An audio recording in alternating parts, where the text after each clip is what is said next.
"Look, guys, she's actually touching the display models." Jake laughed, his voice echoing through the Aviation Museum's hangar. "What's next? Gonna ask if they come with training wheels." The group of young pilot trainees erupted in laughter, their brand-new flight school jackets gleaming under the museum lights. They thought they were the future of aviation. They had no idea they were standing next to its living legend. The woman in the wheelchair didn't even look up from the F-16 model she was examining. Her fingers traced the aircraft's sleek lines with the kind of familiarity that comes from something far deeper than admiration. What those arrogant trainees didn't know would change their lives forever. For more powerful stories about military heroes and aviation legends, please take a moment to subscribe to the channel. Your support helps us continue telling these important stories. Before you go, I want to hear from you. Have you ever judged someone based on their appearance, only to discover you were completely wrong? Have you ever been underestimated because of something that made you look different? Share your story in the comments below. Your experience might inspire someone who needs to hear it. And if this story moved you, if it reminded you that heroes walk and roll among us every day, hit that subscribe button. Because everyone deserves to have their story told, and everyone deserves to be seen. The Denver Regional Aviation Museum sat just outside the city limits, a massive hangar converted into a tribute to American air power. On this particular Saturday afternoon in October, sunlight streamed to the high windows, illuminating display after display of aircraft, from World War II prop planes to modern jet fighters. Captain Sarah Mitchell, 32 years old, sat in her custom wheelchair near the centerpiece of the museum, a full-scale replica of an F-16C Fighting Falcon. Her auburn hair was pulled back in a simple ponytail, and she wore a faded Air Force t-shirt that had seen better days. The shirt was loose enough that most people wouldn't notice the lean muscle definition underneath, the physical legacy of years of intense pilot training. Her green eyes studied every detail of the aircraft model before her, the air intake design, the wing configuration, the weapon's hardpoints. She knew this aircraft better than most people knew their own cars. She had flown the real thing 47 times in combat, but today she was just another museum visitor. At least, that's what she hoped. The small military pin on her collar, a simple set of pilot wings, was barely visible.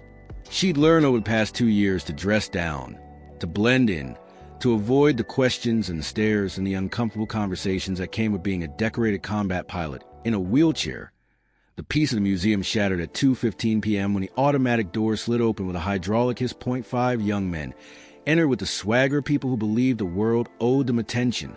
They were pilot trainees from Mile High Flight Academy, a prestigious but expensive civilian flight school that catered to wealthy kids who wanted to play at being aviators. Leading the pack was Jake Sullivan, 23 years old, trust fund baby, and the kind of person who had never heard the word no in his entire life. His designer aviator sunglasses cost more than most people's monthly rent, and his leather jacket was so new it still had the smell of the boutique it came from. Beside him walked Marcus Chun, the wannabe influencer, his phone already out and recording everything for his 50,000 TikTok followers. He narrated their museum visit like it was an adventure documentary, his voice carrying across the quiet space with no regard for other visitors. There was Derek Harrison, former college football player who washed out and decided aviation was his next path to glory. His muscular build and loud voice made him think he commanded respect, when in reality, he commanded only annoyance. Connor Walsh rounded out the group, the tech bro who bought his way into flight school after making money on cryptocurrency.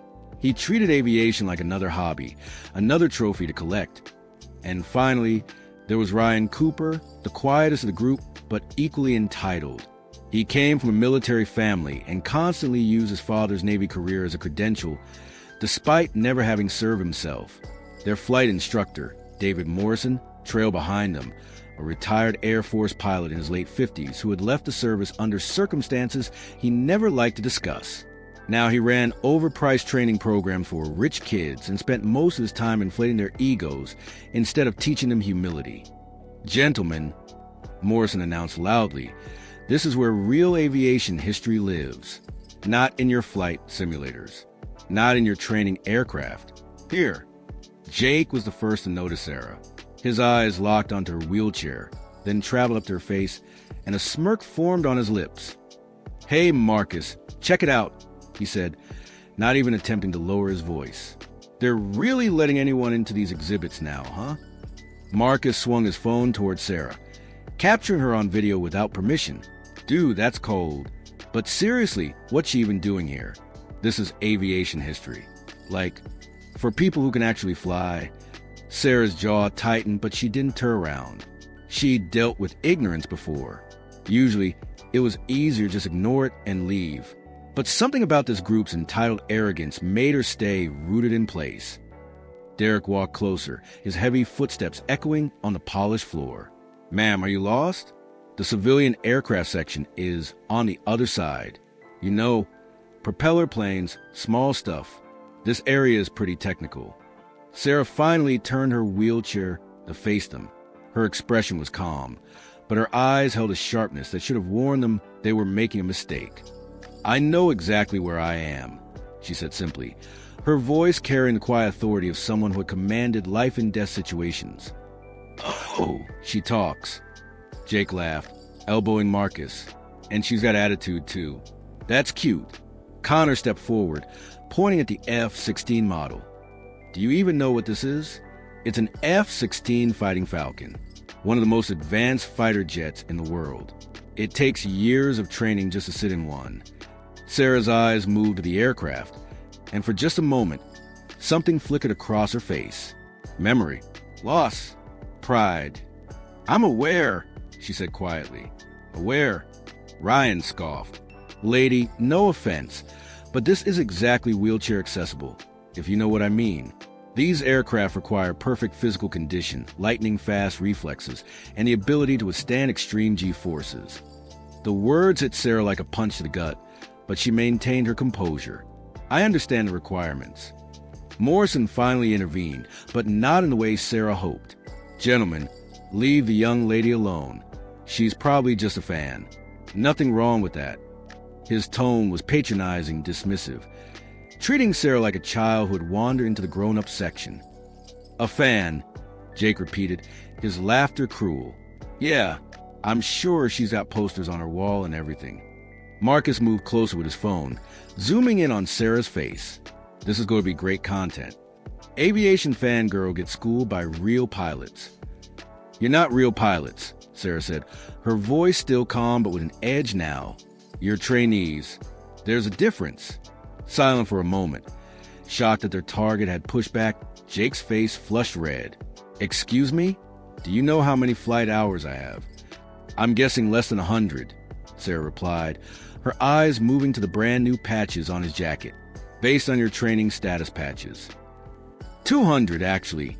Jake shot back, though his defensive tone suggested Sarah had struck close to the truth, which is 200 more than you'll ever have. Derek laughed loudly. Damn, she got you defensive, Jake. But she's right about one thing. She'll never know what it's like up there. Some people are just meant to stay on the ground. Sarah's hands gripped the armrest of her wheelchair, her knuckles turning white, but her face remained impassive. Connor leaned against the F-16 display, his posture deliberately disrespectful. I mean, it's not your fault. We all have limitations. You've got yours, we've got... Well, actually, we don't really have any. Confidence is good, Sarah said quietly. Overconfidence kills pilots. Morrison chuckled at that. Well, would you listen to that? We've got an expert here. Tell me, miss, where did you get your aviation expertise? The Discovery Channel. The group erupted in laughter again, their cruelty feeding off each other's energy. Ryan walked directly in front of Sarah's wheelchair, blocking her view of the F-16. Here's the thing, sweetheart. This aircraft right here, it's the pinnacle of human aviation achievement. It requires someone who can handle 9G forces, who can make split-second decisions at Mach 2, who can engage enemy aircraft while pulling maneuvers that would make most people black out. He gestured dismissively at her wheelchair. No offense, but you can barely handle a wheelchair ramp. Maybe stick to things that are more your speed, like those little sightseeing planes. That was the moment something shifted in Sarah's expression. The patience, the tolerance, the willingness to let their ignorance slide. It all evaporated. Move, she said, her voice dropping to a tone that had once commanded squadrons in hostile airspace. Ryan blinked, surprised by the authority in her voice. What? I said move.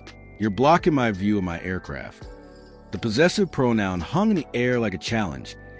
Jake laughed the loudest. Your aircraft? Oh, this is rich. Lady, the closest you've ever gotten to an F-16 is this museum replica. Sarah reached into the small bag attached to her wheelchair and pulled out a worn leather wallet. With deliberate care, she opened it and removed a military ID card, placing it on the display stand in front of the F-16 model. The laminated card read, Captain Sarah Mitchell, United States Air Force, 944 Fighter Wing pilot, F-16C, divided by D Fighting Falcon. The laughter died instantly at Marcus's phone. Still recording, captured the moment of shocked silence as 5 cocky trainees realized they had just been mocking one of the people they claimed to aspire to become. Morrison was the first to speak, his voice uncertain. That's got to be fake. Women don't fly F-16s in combat. Sarah's expression didn't change. Women have been flying F-16s in combat since 1993, when the combat exclusion policy was lifted. I'm one of about 50 female F-16 pilots currently in service. Or rather, I was... She reached back into her bag and pulled out a small leather case. Opening it revealed a collection of military ribbons and medals, each one telling a story of valor that these trainees couldn't begin to comprehend. Air Medal with 3 oak leaf clusters, Distinguished Flying Cross, Purple Heart, and others that Morrison recognized, his face growing pale as he realized the magnitude of their mistake. Captain Mitchell, Morrison said, his voice now respectful but shaking slightly. We didn't know. You didn't ask, Sarah replied simply. You saw a wheelchair and assumed weakness. You saw a woman and assumed ignorance. You saw someone different from you and assumed inferiority. Jake, his earlier bravado completely gone, stared at the medals. Those are real. Every single one was earned at 30,000 feet over hostile territory, Sarah said. The Air Medal with clusters? That's for 47 combat missions. The Distinguished Flying Cross? That's for extraordinary heroism in flight. The Purple Heart. She paused, her hand unconsciously moving to her legs. That's for wounds received in combat. Connor, now genuinely curious and ashamed, asked quietly, what happened? Sarah was quiet for a long moment, her eyes distant as memory pulled her back to a day she relived every night in her dreams. March 15th, 2022. Combat Air Patrol over Afghanistan during the withdrawal. My wingman and I were providing close air support for a Marine convoy that had come under heavy Taliban fire in the Nangarhar province. Her voice took on the clinical tone of someone recounting a mission briefing, a defense mechanism against the emotion underneath. We were 20 minutes into the mission when my aircraft took a hit from a surface-to-air missile. The warhead clipped my left stabilizer, causing massive hydraulic failure. I could have ejected over friendly territory, but the Marines below were pinned down. They needed air support, and my wingman couldn't cover the entire area alone. Morrison, who had been a pilot, understood immediately what she was saying. His face went ashen. You stayed with a damaged aircraft over hostile territory. I maintained the Combat Air Patrol for another 32 minutes, Sarah continued. I provided targeting data for my wingman, coordinated with ground forces, and kept Taliban reinforcements from reaching the Marines' position. By the time I ejected, I was 15 miles behind enemy lines. The museum had gone completely silent. Other visitors had stopped to listen, drawn by the gravity in Sarah's voice. The ejection sequence was compromised by the damage. Both of my legs were shattered on separation. I landed in hostile territory with compound fractures in both femurs, a shattered left knee, and no ability to walk. Derek, his voice barely above a whisper, asked, "How did you survive?" Sarah's lips formed a thin smile, but there was no humor in it. The same way any pilot survives. Training, determination, and a refusal to give up. I spent 6 hours in enemy territory, hiding in a ravine, coordinating my own rescue while Taliban fighters searched for me. When the rescue team finally reached my position, I had defended myself with a broken sidearm and maintained radio contact with command the entire time. She paused, letting that sink in. The Marines I provided air support for, all 37 of them, made it home to their families. That's why I stayed with the aircraft. That's why I accepted the risk. That's what being a pilot means. From the back of the small crowd that had gathered, an older man pushed forward. He was in his 60s, wearing a Vietnam veteran's cap, and his eyes were wet with tears. "Captain Mitchell," he said, his voice thick with emotion. "Sir, I'm retired Colonel James Rodriguez, 388 Fighter Wing. I flew F-4 Phantoms over Vietnam." Sarah straightened in her wheelchair, automatically showing respect for a superior officer, even in retirement. Colonel Rodriguez pulled out his phone, made a quick call, and spoke briefly before hanging up. "Ma'am, I just called some people. If you don't mind waiting, I think there are some folks who'd like to meet you." Sarah looked confused. "Sir, that's not necessary. I didn't tell my story for recognition. I told it so these young men might understand that service and sacrifice come in many forms." "I know, Captain," Rodriguez replied, "but some lessons need to be taught by more than words." 25 minutes later, the quiet of the museum was broken by the sound of vehicles pulling into the parking lot. Not just one or two, but dozens. Marcus, still filming everything, pointed his phone toward the windows. "Guys, you need to see this." Outside, the parking lot was filling with cars, trucks, and SUVs, and from each one emerged men and women in various military uniforms and civilian clothes, but all moving with a distinctive bearing of military personnel, active duty Air Force, retired pilots, ground crew, officers, and enlisted. They came from a nearby Air Force base, from veteran organizations, from across the city.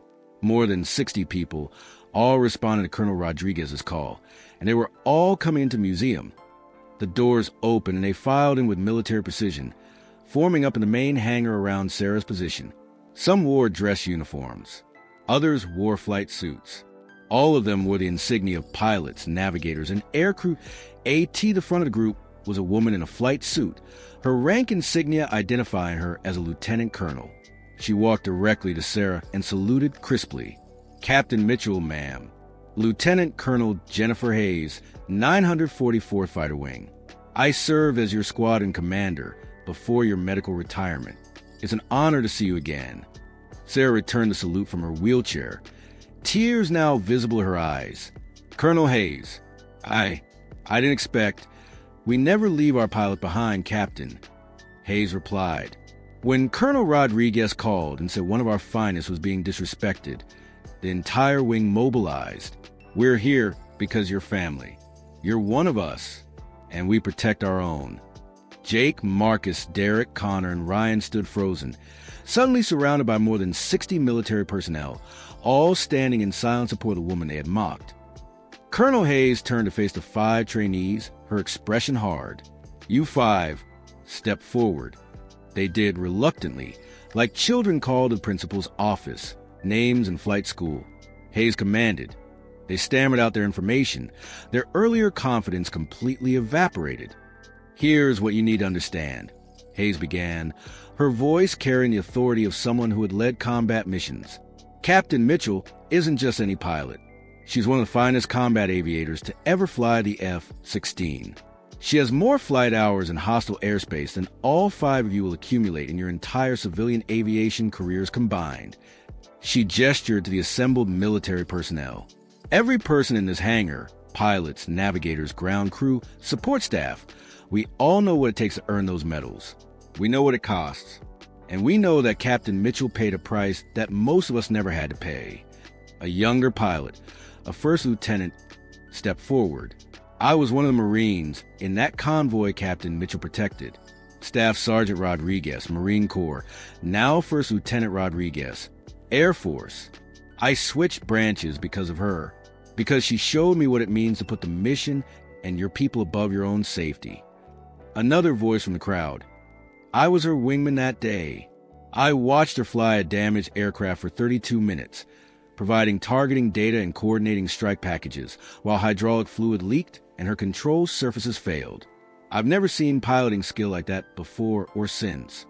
One by one, pilots and personnel stepped forward, each sharing a piece of Sarah's legacy.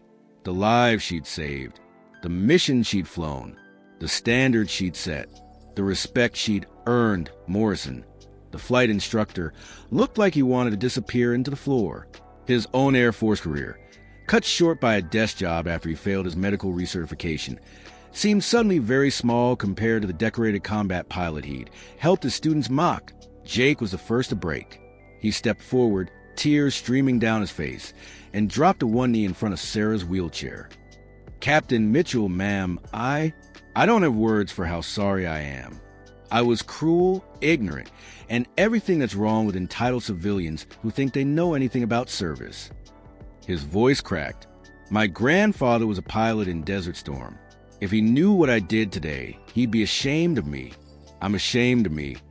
One by one, the other trainees followed suit, each offering genuine, tearful apologies. Even Marcus, who had recorded everything, knelt down and showed Sarah's phone. "Ma'am, I recorded everything. Your story, the disrespect we showed you, all of it. If you want, I'll delete it. Or if you want, I'll post it with your permission, so people can learn from my mistakes." Sarah looked at each of them, seeing not the arrogant bullies from an hour ago, but young men who had just learned the hardest lesson of their lives. "Stand up," she said quietly. They did, wiping their eyes. "What you did today was wrong. But what you're doing now, acknowledging it, feeling genuine remorse, want to do better, that's the first step toward becoming the kind of pilots who deserve to fly." She turned to Marcus. "Post a video. Not to shame you, but to educate others. Make sure you include everything. Your disrespect, my story, this moment right now. Let it be a lesson about assumptions, about respect, about understanding that service and sacrifice come in many forms." Colonel Hayes addressed the assembled crowd, her voice projecting to every corner of the hangar. "Today, these 5 young men learned something that every pilot must understand. Flying aircraft doesn't make you a pilot. Respecting those who came before you, honoring their sacrifice, understanding the weight of the responsibility, that's what makes you a pilot." She turned to Sarah.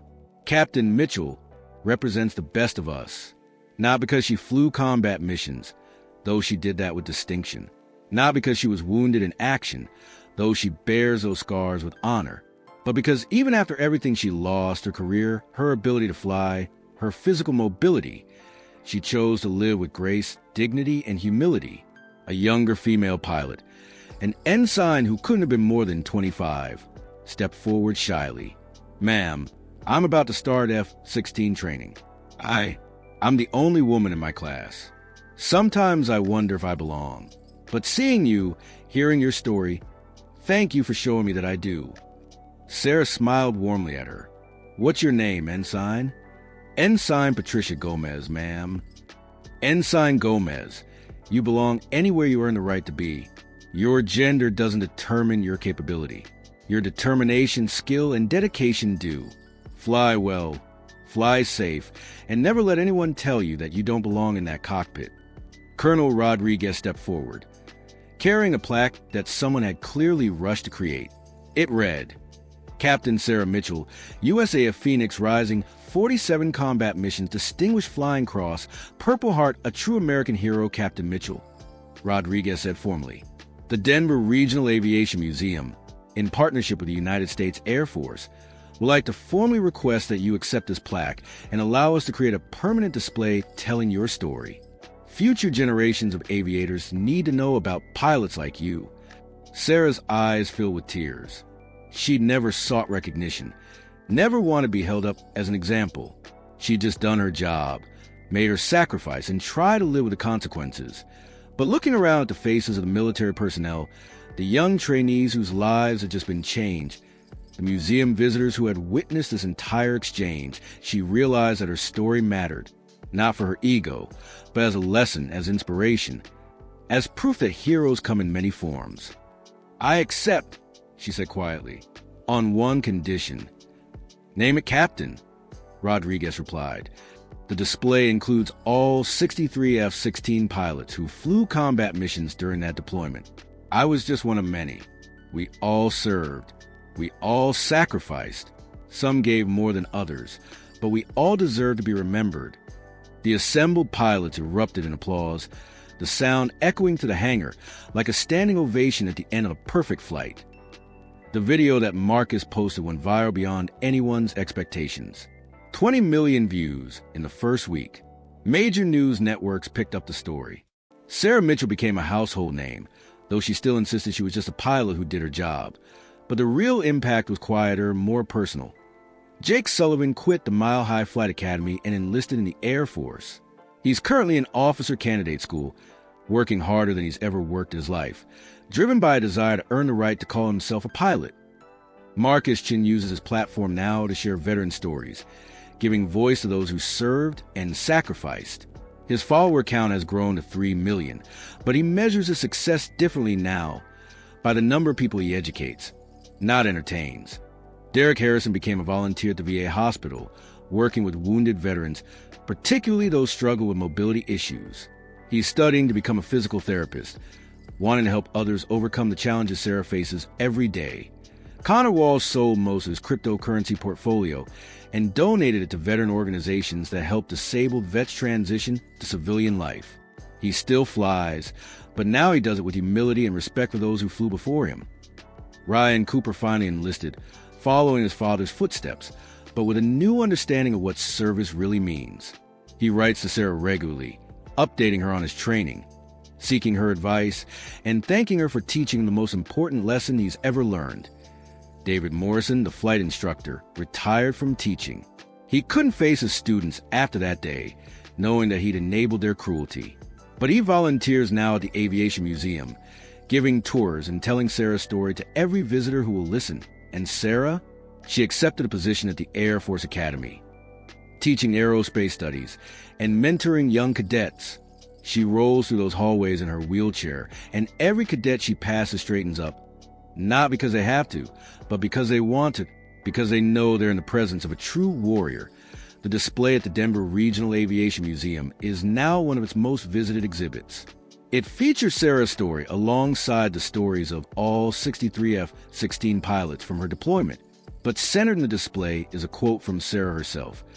"A pilot is not defined by their ability to walk, but by their willingness to fly, especially when flying means protecting those who cannot protect themselves."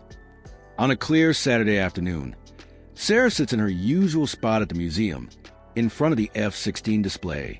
But now, she's never alone. Veterans stop by to shake her hand. Young aviators seek her advice. Children ask her what it's like to fly, and she tells them the truth. Flying is freedom. It's responsibility. It's sacrifice.